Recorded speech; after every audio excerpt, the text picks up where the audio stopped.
Oke. Nah, kamu lihat di sini, Alexandria menekankan apa? Ada selalu makna yang tersirat, dinamika spiritual yang tersirat. Ya. Nah, ini yang kita harus cari tahu. Kayak misalnya saya bahas tentang, ini kita masuk contoh ya. Ya.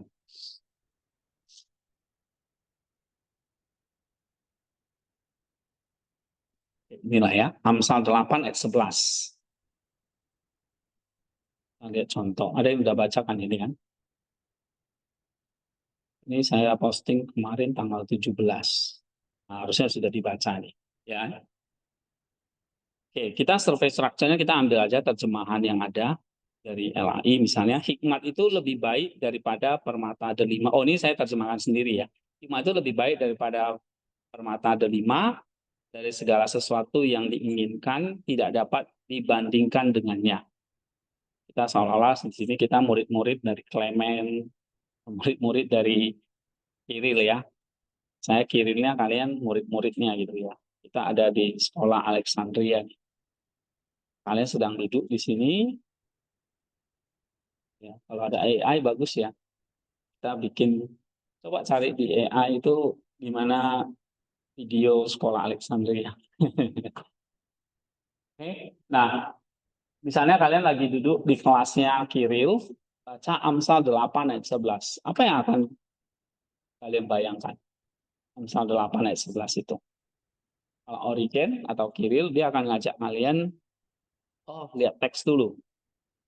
Amsal 8. Kita buka, pakai teks apa? Teks apa tadi? Septua, apa? Septuaginta. Coba ngomong. Septuaginta. Ini teksnya. Ya, coba baca dulu. Yunaninya.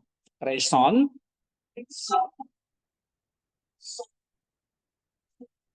Sophia, Liton, Polutelon,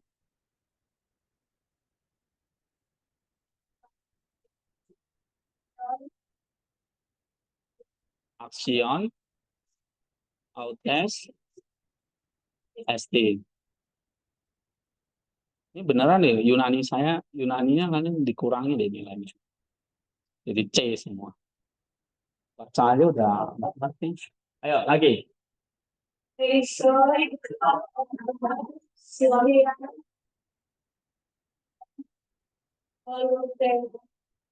Ah,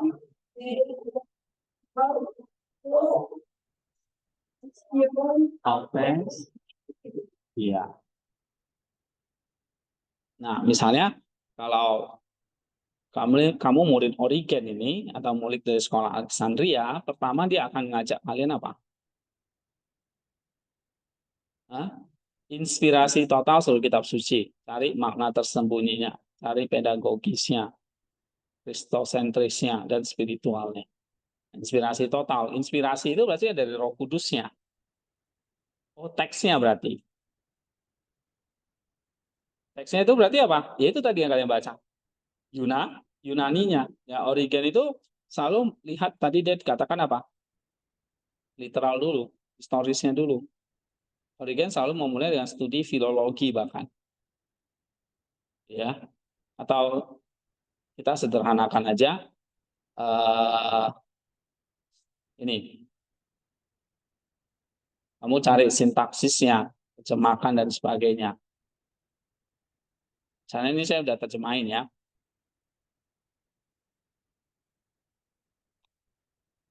Ini teks aslinya ini.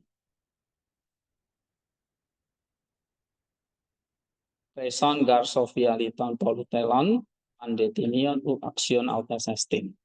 Ya. Kalau kita terjemahkan, nah sebelum diterjemahkan, kita teliti dulu teks aslinya. Coba baca.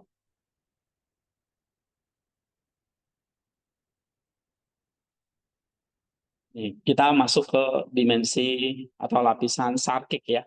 Historia, makna literal, dan historis. Jadi kalau dikatakan sarkik itu maksudnya apa?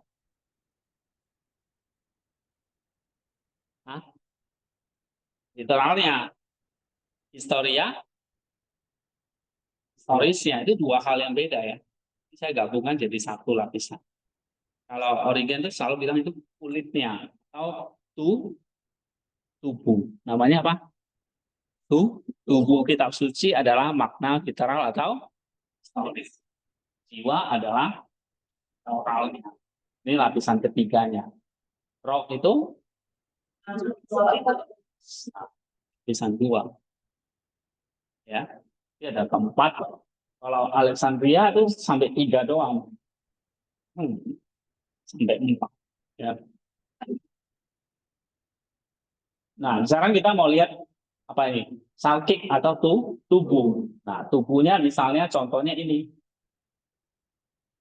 X aslinya ini Septuaginta ini LX itu maksudnya Septuaginta ya. Si Septuaginta itu terjemahan kitab PL ke dalam bahasa Yunani oleh 72 arah di Ibrani ya abad sebelum Kristus. Jadi, pada masa Kristus itu sudah belajar, mereka sudah pakai teks Septuaginta. Nah, kita teliti teks aslinya. Coba baca lagi. Ini siapa? Olive. Oke. Teks asli. Teks asli yang akan kita analisis adalah dalam bahasa Yunani, Koine, yang merupakan bahasa Septuaginta. Dengan perjanjian lama Yunani ke dalam bahasa Yunani. Teks tersebut adalah aksara. Ya, itu dari kita ambilnya dari IGT, kalau by box ini tinggal di copy aja ya. Tadi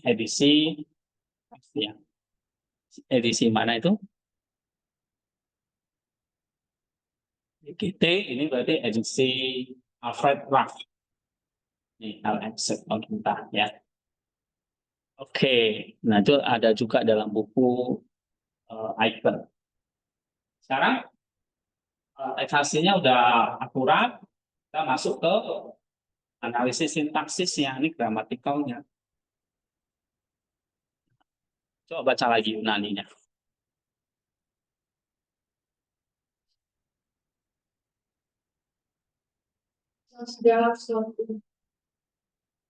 Leson.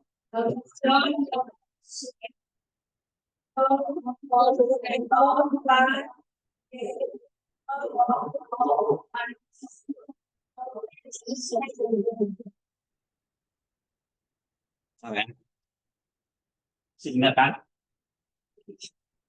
Semester, sini nggak bisa baca kan? Ya sih ya, pengorbanan. Ya, mendingan kalian pulang kampung, bajak sawah, udah panen 2 kali. Ya kan? Nggak bisa beli HP Xiaomi. Oke, sekarang analisis sintaksis. Coba baca. Generasi. Secara gramatikal, kalimat ini dapat dianalisis sebagai berikut. Reason adalah adjektif, komparatif berbentuk nominatif, plural feminim yang berarti lebih baik atau lebih unggul atau lebih mulia, dan berfungsi sebagai predikat. Nah, ingat si istilah-istilah itu.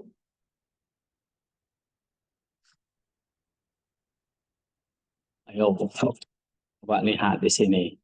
Dia nominatif, feminim, tunggal. Nah, fungsi nominatif itu apa? Reson ya, reson. Tadi dari mana? Ya, kata sifat, adjektif, ya kan? Kata sifat nominatif, feminim, singular atau tunggal, komparatif, perbandingan. Ini adjektif komparatif. Artinya lebih mulia, lebih berharga, lebih unggul atau lebih mulia. Ya, itu arti reson. Kata sifat ya. Nah, fungsinya sebagai apa? Predikat. Oh, predikat dari apa?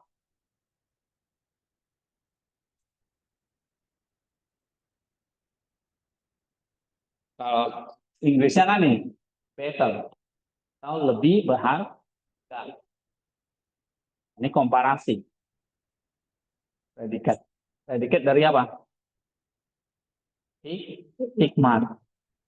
Jadi, wisdom is better. Betternya itu predikat nomi.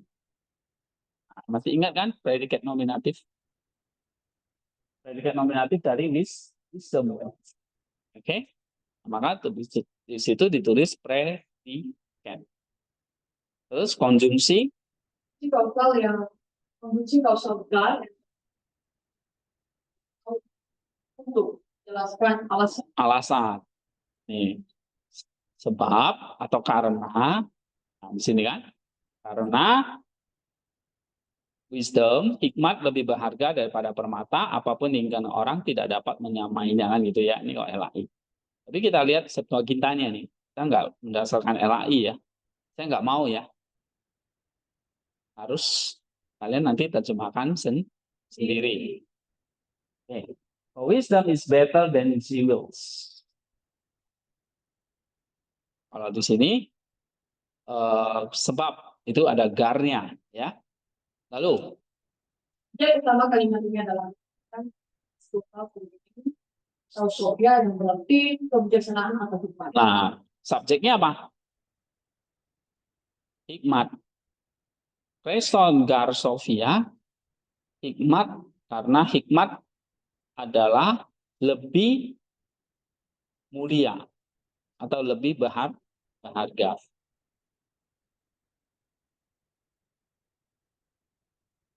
Oke, ini ya. Sebagai subjeknya Sofia, resonnya predikat.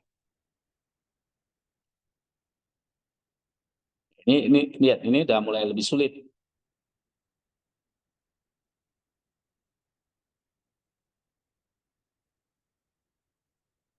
Saya ajak ini satu contoh ya. Amsal 8 sebelah sini. Terus.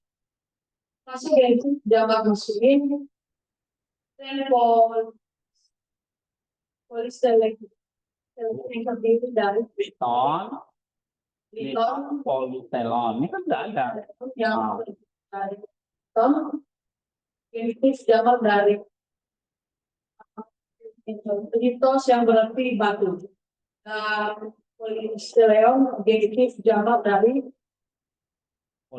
politeles yang berarti sangat mahal. Berharga mewah, berarti daripada batu-batu mulia atau lebih berharga daripada batu dan berfungsi sebagai objek perbandingan bagi Soviet.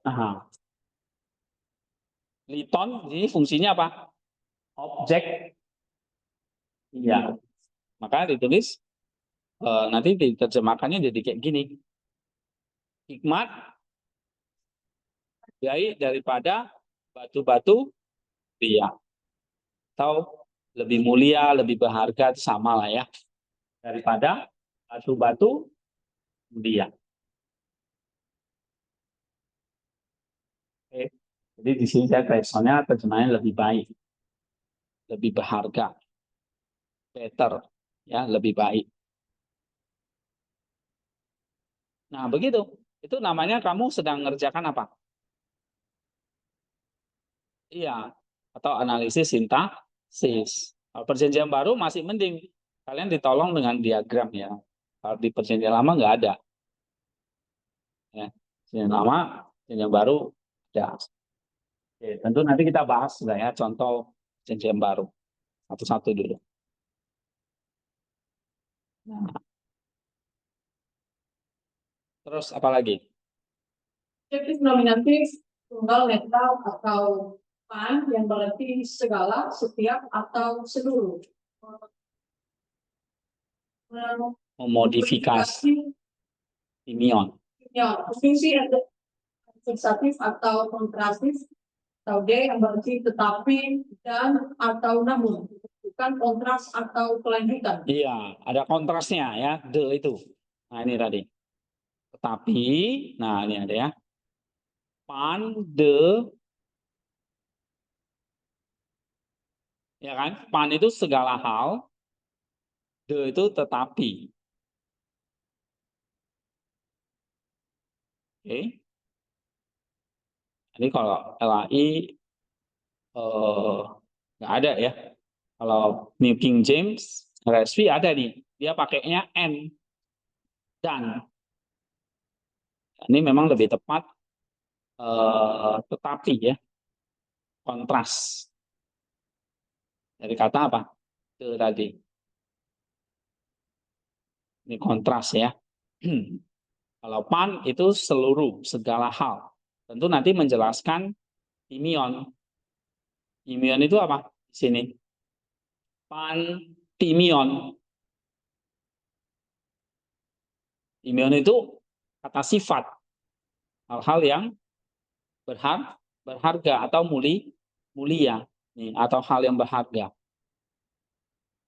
Tapi segala hal yang berharga atau segala yang berharga itu Yunaninya apa nih? Pandetimion. Ini dia, pandetimion. Nah, kalian harus ngerti ini. Orang Islam aja bisa baca Al-Quran dan bisa nerjemahin. Dari TK, SD, SMP, SMA. Ya. Nah, masa kalian nggak bisa? Pandetimion, artinya apa? Tapi segala hal, jadi tapi segala hal yang berharga, ya kan? Bukan lebih berharga, tapi segala hal yang berharga. Oke, itu ya. Terus subjek kedua. Subjek kedua adalah timion yang tunggal, sesuatu yang berharga, hal yang bernilai atau kekayaan. Nah, tadi udah ya. Terus sekarang Dia negatif, berarti dan serba. Fiktif, nominatif, tetra atau aksion berarti layak, bernilai atau setara dan berfungsi sebagai predikat. Nah, ini predikatnya nih, aksion.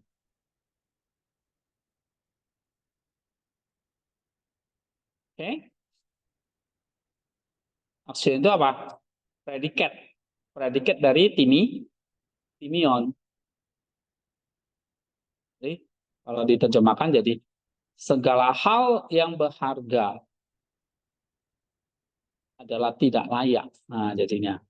Karena ada negatifnya. Aksion artinya tidaklah layak. Ya, tadi sempat skip ini ya, politelon ya. Politelon itu tadi kalau kita terjemahkan